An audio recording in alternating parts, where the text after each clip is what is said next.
हैदराबाद में वायुसेना की पासिंग आउट परेड हुई और इसमें वायुसेना प्रमुख राकेश कुमार भदौरिया ने पासिंग आउट परेड की सलामी ली। पासिंग आउट परेड के बाद वायुसेना के ये नए जांबाज ऑफिसर देश की सेवा में जुटेंगे। पासिंग आउट परेड के बाद वायुसेना के 123 जांबाज देश को मिलेंगे। इनमें 19 महिला ऑफिसर हैं। और इसके बाद एयरफोर्स चीफ आर.के. भदौरिया ने बातचीत भी की। चीन के साथ जिस तरीके के हालात बन रहे हैं उसको लेकर उन्होंने अपनी बात रखी। उन्होंने कहा कि चीन के साथ हालात काफी चुनौतीपूर्ण हैं। हर घड़ी से निपटने के लिए फौज पूरी तरह से तैयार है। गलवान में जवानों की शहादत बेकार नहीं जाएगी, ऐसा भी एयरफोर्स चीफ ने कहा।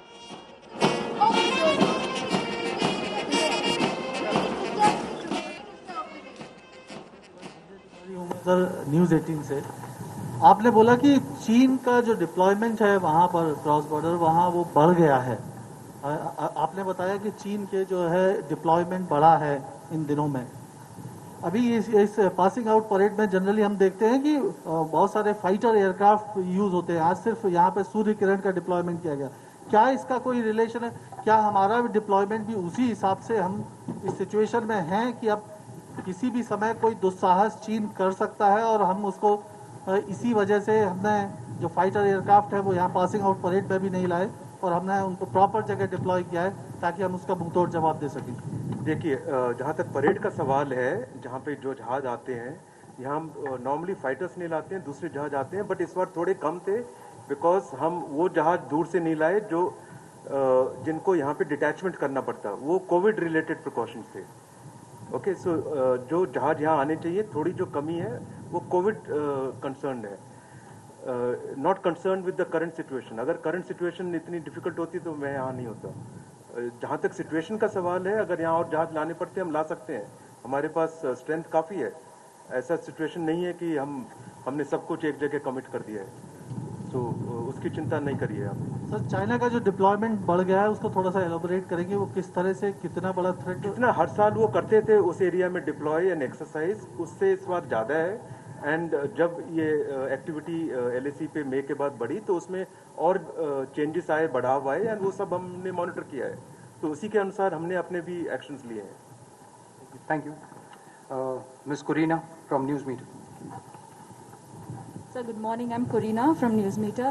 So, since you have touched upon a lot of subjects, I would like to ask you about the rising concern at the Palangtol Lake, which they are saying that the Chinese are increasing their troops at the lake side. Yeah, that presence is known. You know what has been released by the army. So the army is handling it and they're doing the needful. Is there any IFS deployment at the Palangtol Lake, sir? No, we don't have deployment at the LAC, so to say, but we take our actions depending upon whenever the contingency arises. Okay. On the LAC, army is handling, and our support from helicopters and whatever is required, that is integrated. All right. Thank you, sir. Okay. Thank you, sir.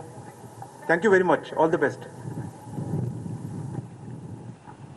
तो तमाम बातों का जिक्र करते हुए chief ने clearly बताया कि हालात हालांकि चुनौतीपूर्ण है, लेकिन हर हालात से निपटने के लिए फौज पूरी तरह से तैयार है। आपको बता दें कि दोनगल में स्थित इंडियन एयरफोर्स एकेडमी में आज पासिंग आउट परेड थी और इसी दौरान चीन को लेकर भी एयर चीफ मार्शल आर.के. भदौरिया ने अपनी बात रखी। कहा भी कि किसी भी स्थिति से निपटने के लिए हम अच्छी तरह से तैयार हैं।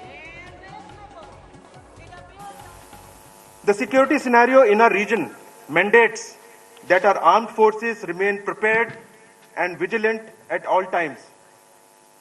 The development at the LAC in Ladakh is a small snapshot of what we are required to handle at short notice. In spite of unacceptable Chinese action after agreements reached during military talks and resultant loss of life, all efforts are underway to ensure that the current situation at LAC is resolved peacefully. But it should be very clear that we are well prepared and suitably deployed to respond to any contingency. I assure the nation that we are determined to deliver and will never let the sacrifice of our braves of Galwan go in vain.